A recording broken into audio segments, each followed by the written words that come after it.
नमस्कार दोस्तों, आज हम लोग सूरदास द्वारा विरचित सूरदास के पद को पढ़ेंगे और वह पद पढ़ेंगे जिसमें गोपियों के द्वारा उद्धव से कुछ बातें पूछी जाती हैं, कुछ तर्क किया जाता है। तो चलिए दोस्तों, देर ना करते हुए वीडियो को शुरू करते हैं। निर्गुण कौन देश को वासी, मधुकर कही समझाए, सौहृदय बूझति साँच न हासी।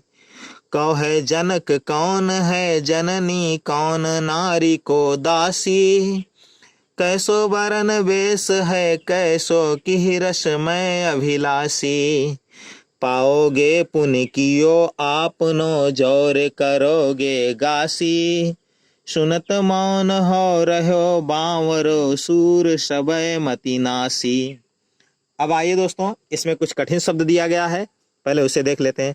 निर्गुण माने हो जाएगा निराकार, मधुकर माने भौरा होता है, समझाए माने समझाकर, सौह माने सौगंध होता है, बूझत का मतलब पूछना होता है, साच माने सच्ची बातें, हासी माने हंसी मजाक, जनक माने पिता, जननी माने माता, नारी माने स्त्री पत्नी, दासी माने सेविका, वर्ण माने वर्ण हो जाएगा, रंग हो जाएगा, वेश माने पहनावा, रस माने आनंद हो जाएगा, अभिलाषी माने इच्छा, पुण्य माने फिर, आपनो माने अपने आप स्वयं, गासी माने छल कपट, मौन माने शांत, बावरो माने पागलो या पगला आप कह सकते हैं। बावरो माने क्या हो जाएगा, पगला, मति माने बुद्धि, नासी माने नष्ट होना।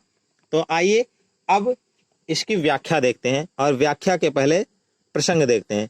ब्रज की गोपियां उद्धव जी से निर्गुण ब्रह्मा के स्वरूप और उसके व्यक्तित्व के संबंध में प्रश्न पूछ रही हैं। तो चलिए देखिए। निर्गुण कौन देश को वासी, मधुकर कही समझाए, सौंदह बूझति साँच न हासी।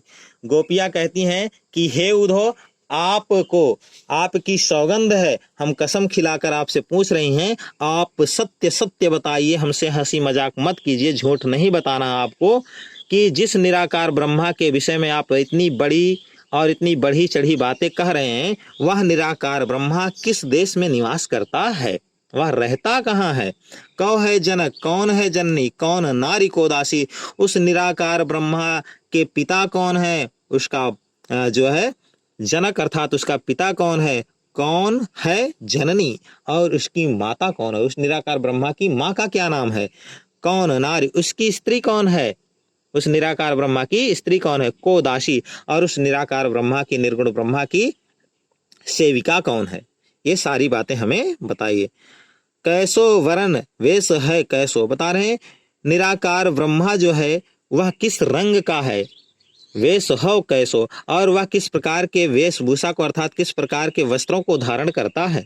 कि रसमय अभिलाषी, और उस निराकार ब्रह्मा को किस प्रकार के रस की इच्छा है, किस प्रकार के आनंद में वह रहना चाहता है।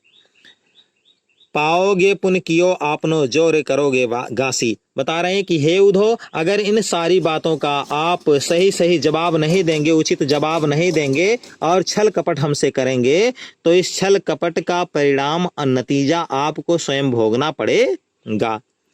सुनत मौन हो रहे बावरो, सूर सबय मति नासी। सूरदास जी कहते हैं कि गोपियों के द्वारा इस प्रकार की तर्कपूर्ण बातों को सुनकर, इस प्रकार के प्रश्नों को सुनकर उद्धव जी पागलों की तरह से हो जाते हैं, बावलों की तरह से हो जाते हैं, और ऐसा लगता है, ऐसा आप मान लीजिए कि उनका सारा विवेक, सारी बुद्धि नष्ट हो गई है।